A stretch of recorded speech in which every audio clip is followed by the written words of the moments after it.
Factual Reset, a podcast brought to you by the New Political Economy Initiative at IIT Bombay. From India's industrial shifts to lessons from the world over, our host for the season, Srinivasan Iyer, is unpacking the historical blueprints, the breakthroughs, and the contemporary bold lessons that reset our thinking on the economy.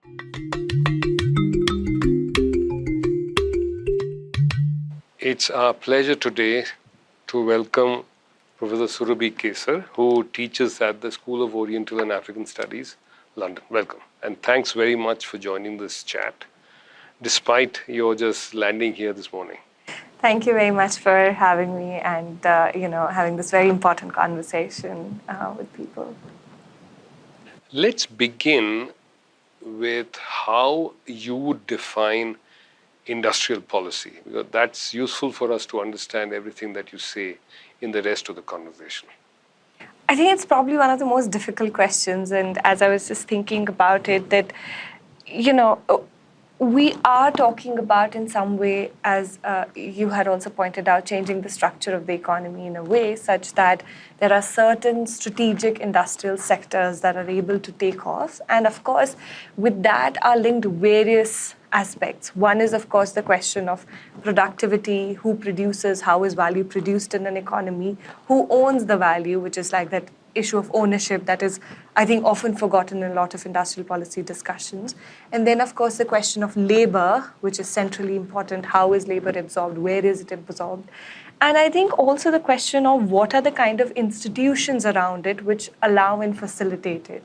So in my understanding, it would be a set of various sort of strategic policies that are focused towards promoting industrial sector in terms of its value added, the absorption of labor, but also the whole paraphernalia of institutions that sort of support and facilitate that sort of space. Against this definition of industrial policy, can you list out some of the most important policy instruments that governments in India, both the central and the state governments, are deploying today? About deploying today, I think there have been aspects when the government comes up with, let's say, policies of Make in India, or it wants to extract labor from agriculture sector and try to absorb it elsewhere. But I think a lot of these efforts are kind of very disparate, which also says a lot about the political economy of the country. And I think that is where, I would also want to discuss and converse a little bit more about. And also what's particularly important is with this whole green transition sort of idea, that is again something that the government has been picking up on and is hoping for India to be, with the lithium extraction that's going to begin, etc., hoping for India to be kind of leading certain aspects of that. However, my concern comes from that these are very disparate sort of aspects rather than a structured policy of the kind that we would want to see. And in a scenario like India, where we have huge informal economy, where we do not have a formal sector, and just to clarify, by informal economy, I mean both those who are self-employed without having any sort of wage labor employed in these enterprises, as well as people who then do get employed, are employed under extremely precarious and informal conditions.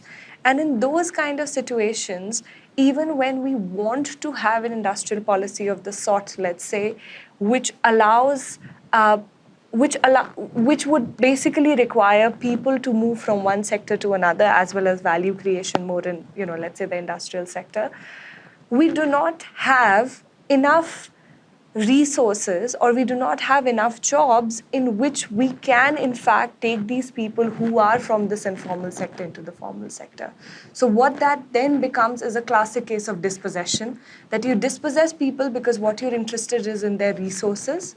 This could be land resources, or it could be resources, let's say, of market access, information access, etc. So you're competing with these people, you dispossess them, but you're not able to absorb them into the industrial formal sector, which makes this entire aspect, and that is what India has kind of been seeing for a few decades now. And given the absence of that sort of a structured thinking, it's just leading to this ballooning informal economy and very small, marginal 10% formal sector of the economy, which is not how we would want to look like if it was a truly industrialized one. So, what you're suggesting is that if industrial policy doesn't take into consideration domestic economic conditions, such as the ones that you listed, it may not achieve objectives of a socially desirable kind. But if we step back for a moment and explore what the government seeks to achieve in terms of a growth of those sectors which are extremely capital and technology intensive for the strategic purposes, such as semiconductors, such as medical equipment, mobile telephony, in fact, communication equipment, and so on. Do you think there is potential for success of the government's policy initiatives in these sectors, given today's global economic conditions, whether it's friendshoring or nearshoring, the control of technology by large corporations, and more? I think it's a very interesting question because globally we're living in a very important and interesting moment right now. We are talking about a time where a lot of economies, let's say particularly the UK economy, seems to be in a bit of a, not nearly recession, but 0.2% growth rate sort of things. Similarly, in other countries, there has increasingly been this aspects where there's clearly a slowdown in various economies that's happening. On the other hand, however, there are also economies like US where unemployment has actually been quite low, who've been thinking about new kind of industrial policies. There's industrialization 3.0 or whatever that people have been thinking about. So that puts India in a very strategically interesting or conundrum of sorts, because on one hand, there is space to take over a lot of these markets that might be available. But on the other hand, we are also nowhere near, let's say, the global competitors like China, US, etc. right now.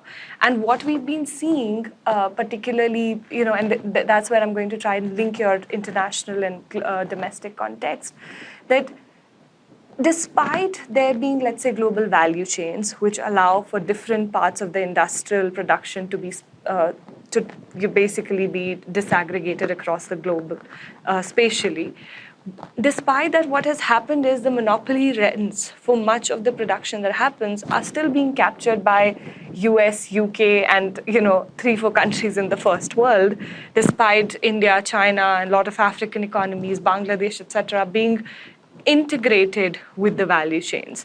So in that sense, even in the sectors where we might actually be connected to those big chains, we're not really capturing the big rents.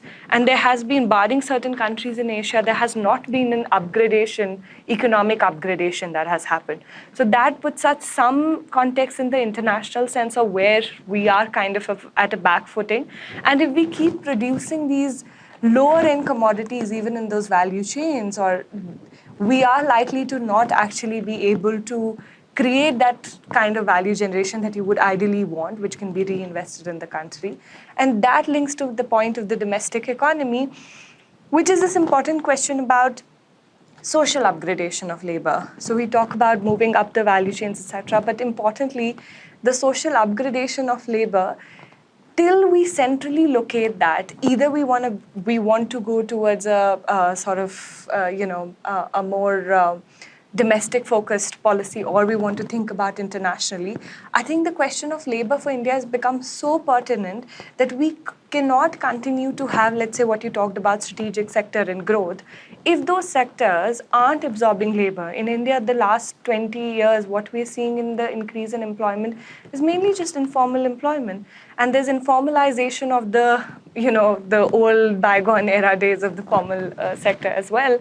And in that, we are basically creating for ourselves a possibility where this is sort of that ballooning mass that, if not given certain sort of certain sustainable livelihood options, through absorption into these sectors, it is at some point going to hit a roadblock. And I think it has, right? Like we've already squandering our demographic dividend. India has the highest unemployment rate that we've seen in like a really long time. And so we have informal economy for people who can't afford to not do work. We have high unemployment for the people who can afford to not do work. And so till those kind of that domestic aspect and this international aspect of how we are placed globally is not taken together, we're going to fall short. No, I mean, thank you for presenting eloquently what Samir Amin talked about as disarticulation, in a sense that there is such a large segment of India's economy which is disconnected with the modern sector, which is sought to be influenced by industrial policy. And in fact, others, De Jongri, so many others have written about it. But my question would be, if you were to make suggestions of industrial policy decisions which could actually support the transformation of precisely that segment of the Indian economy which is of interest to you, which is of concern to you, which is small enterprises in the unorganized sector or worker-owned enterprises, what would you suggest? Could there be a set of decisions that the government could make which could, in a sense, weigh economic conditions in their favor? I think there's two aspects that I think I would probably like to clarify before I kind of answer the question. One is that when we are talking about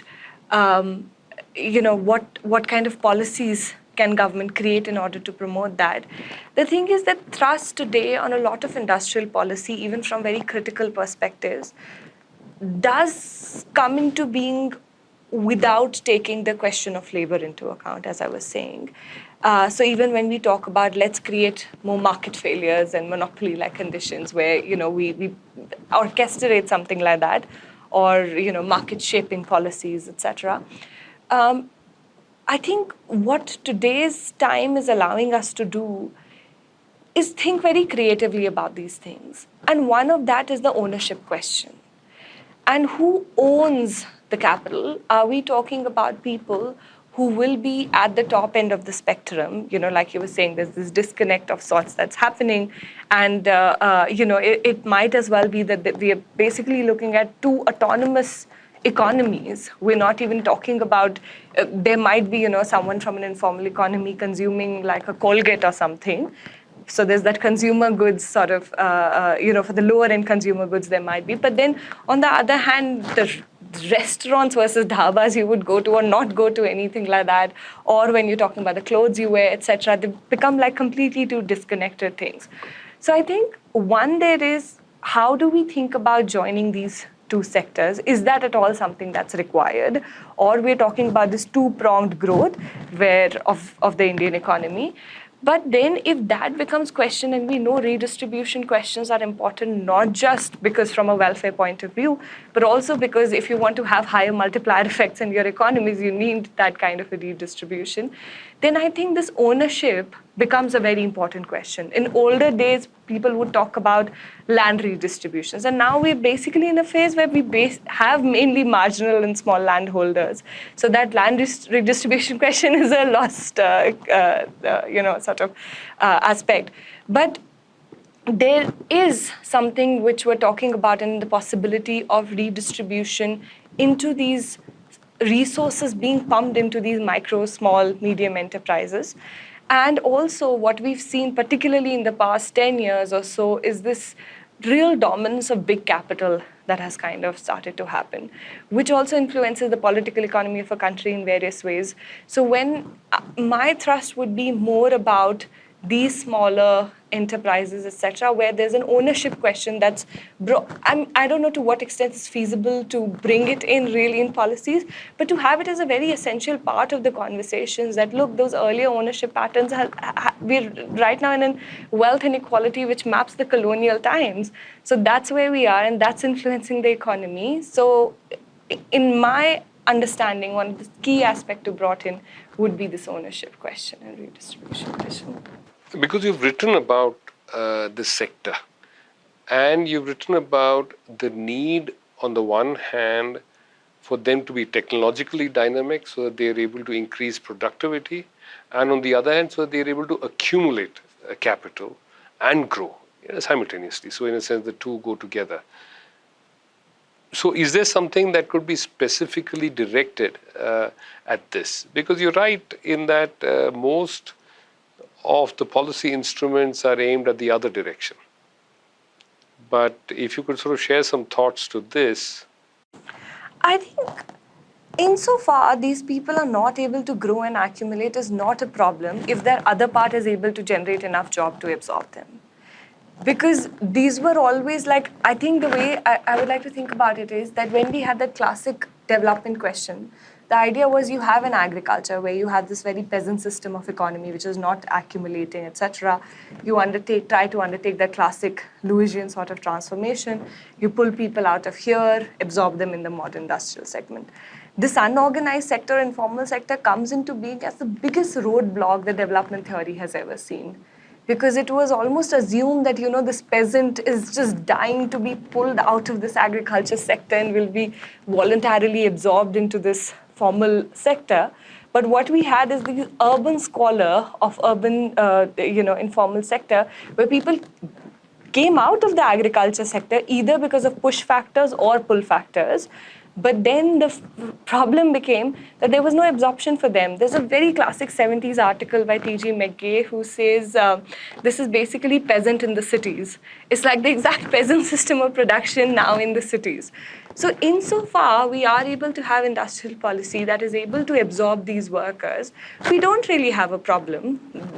Better for this sector to not exist. But if we are increasingly finding possibilities of this not happening, then one I would talk about is resources being directed more towards this sector, not in a way such that, which are just some small loans, etc., which becomes like kickback of, look, we're sorry we're not able to absorb you as wage workers, but you are this great micro enterprise and, do make what you will with it. That doesn't work. We've been seeing in India, the informal sector has continued to have 85% of enterprises which are these without wage worker owning enterprises, mainly subsistence driven, and this number has remained unchanged in like 3 decades. So we are not talking about, there might be some people who are able to grow and transition, sure, but as a structure of the economy, we're continuously reproducing it. So one might say, look, just because you're not able to absorb these people, it's good to give them something rather than not giving them anything. And I think the whole of World Bank, IMF, and all international institutions, the paraphernalia has been directed towards that let's give them some basic sustenance. And that's where a lot of the debates coming from these perspective on basic income is coming from that. Because it's basically a defeat of the development project when you say that what do we do with these funds by giving them? So I'm talking about massive redistribution where economies of scales can be explored when there are these enterprises, let's say textile sector or some other sector. If that can be gathered such that they can be built into that entire, that industrial policy, big industrial policy narrative that we are constructing. They can be fit in there as pieces of puzzles, either through value chains, etc., but also more so in terms of giving them ownership of what to do with that sort of a capital. And that means radically reimagining in the ways we organize the economy as well. Thanks for that. Let me step back to a couple of phrases you used in your response to the other segment, where you said that there could be elements of policy where there is a deliberate attempt to create market failure or to create conditions akin to monopoly. Can you please talk a bit more about that?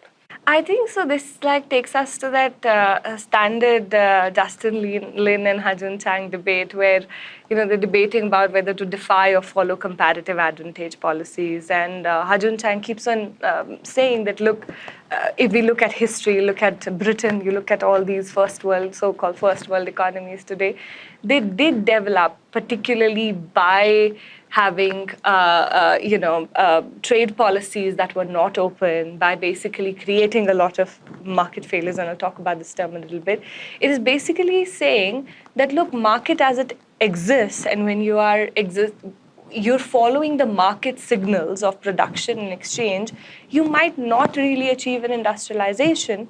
Because let's say if in India, you keep thinking, look, it's much more easier, or it's comparatively advantageous for you to produce a very low value added product, or something which gives you only marginal profits and marginal returns, and therefore marginal funds for reinvestment. What that ends up doing is that there is likely that you might be stuck in that trap. And what we're talking about right now is that, look, if India has to produce, let's say, lead the way in some sort of a green policy and green industrial policy, etc., it might actually involve taking up steps which is to defy comparative advantage, which is to create a lot of these both institutions as well as productive capacities that don't exist in the country, because it is also in some way the first mover game, right? There is that important sort of market that exists and someone going in to capture it. So that's what I meant by orchestrating those sort of market failures, where the economy isn't always following the market signals, but rather in order for you to push it to a particular direction, you you basically don't follow the market signals and do what aligns with the broader structure of the economy in a longer term that you would want. I mean, how would you assess the Indian state's capacity in this current context on this issue? So if say if the state could be expected to take decisions to favor certain industrial houses or certain enterprises with the intent to create a monopoly and the advantages flowing from a monopoly to transform the field, there is a very thin line to be walked between cronyism and reciprocity. And so what are your thoughts on that? I think that's more of a political question than we, give it credit for. And I'm sure you already have thought through all of that, because when we're talking about the state capacity, state is not an abstract entity out there, right? So it could be arranged according to various different political, ideological values. So insofar we are talking about, look, whether the state is capable to do something like that. I think one, of course, there has been this very systematic taking away of bodies like Planning Commission, etc., which could have done a lot more in terms of how in a way we think about planning, or when we talk about various statistical organizations to just collect data. We need data to know what we need to or need not to. And so those are different elements of the state capacity itself for it to be able to gather various kinds of investments, to gather various kinds of knowledge capacities more than anything, in order to be able to do something. One, Indian state has taken a step back a bit in that, and that is something that's quite worrying, even when we talk about the knowledge capacities of it to be able to do that. Second comes the point of that, is it something that is viable, let's say, in terms of how much power it can yield? I mean, I wouldn't use probably the word power, but there's also this aspect of, is it able to gather enough resources in order to do something like that? The issue with that is we've been ceding a lot of space for privatization to come take over. And in that sense, one is the knowledge capacity of the state that we are sort of dismantling. Second, we're talking about capacity of the state in terms of resources, and that also, or productive capacity of the state, that also we're trying to kind of roll back with this increased privatization and stuff. There's this recent book also by Mazzucato and Rosie Collington talking about the big con, where states have been giving these big companies to do audits and tell them what to do, and they're like, they have no idea. Consultancy agencies. Exactly, yeah. The consultancy agencies. And they usually have no idea what is going on. So we did have possibility. And when you look at US, some of the biggest investments that they did was in this knowledge economy, right? Like all these universities were funded by the state. So we're rolling back on a lot of that, which makes it very hard. And third is, of course, the will of the government, which becomes more of the ideological question and other things that I was talking about earlier.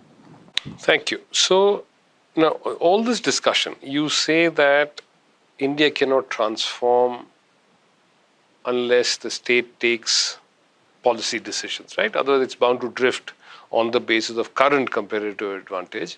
And therefore, the dichotomy that you notice, the dual nature, that a significant proportion of the working people are engaged in low productivity, virtually no surplus generating activities, and that's a bad place to be.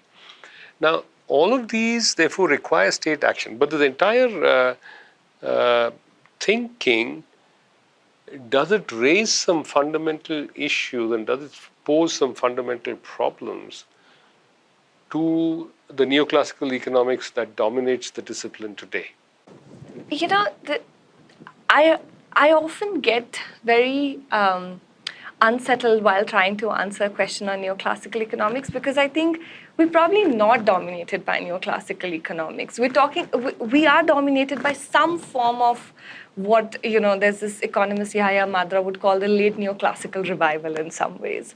So there have been a lot of changes that are happening. Like in the mainstream of labor, for example, when we talk about, there are people like Suresh Naidu, Arun Dubey, who are talking about minimum wages, who are talking about things which from a neoclassical sort of standpoint, we might feel are,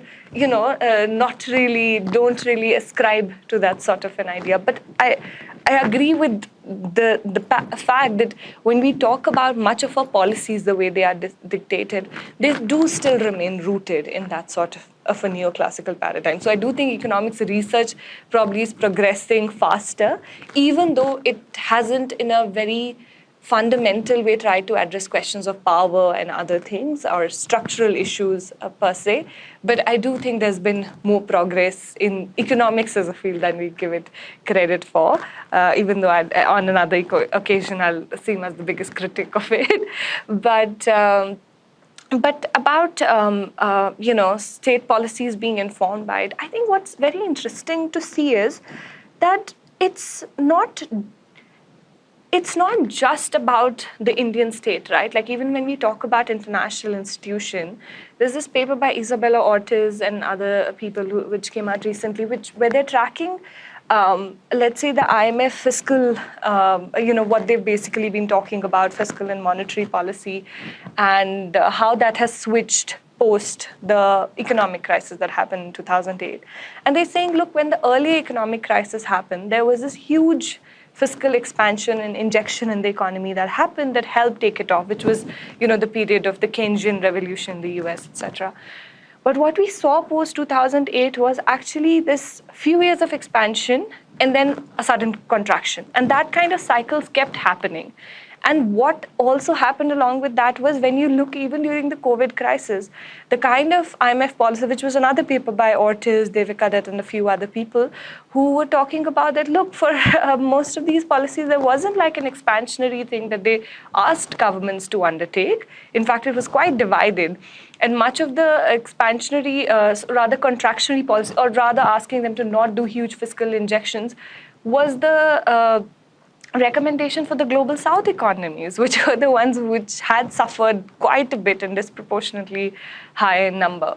So there are various levels at which this sort of a neoclassical thought of letting market take over, because when we're talking about fiscal expansion, we are somewhere talking about a more government interference in directing things. So we're talking about these different levels in which this neoclassical thought or the late neoclassical thought permeates the international institution, the state. But also with state, I think what's very interesting is to understand in terms of how this neoclassical thought also aligns with the various lobbying interests.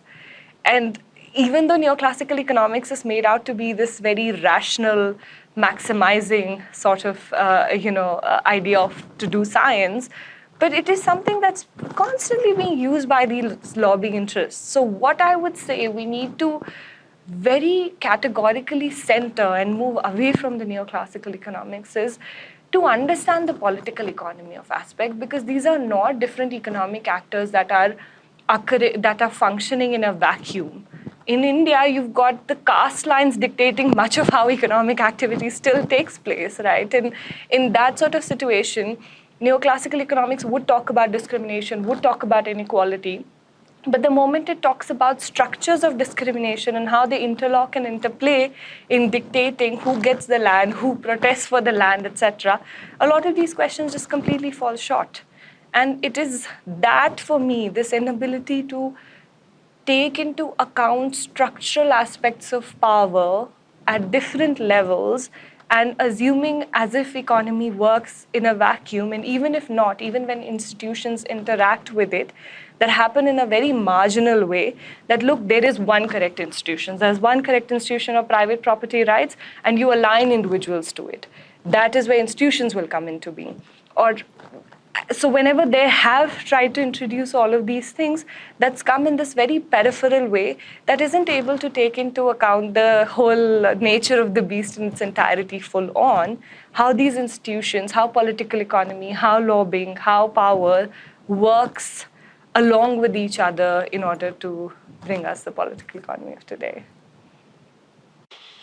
Thank you very much, Surbhi. First, for being hustled into it and for being generous with your time. Thank you very much. It was a very exciting conversation for me. Thank you.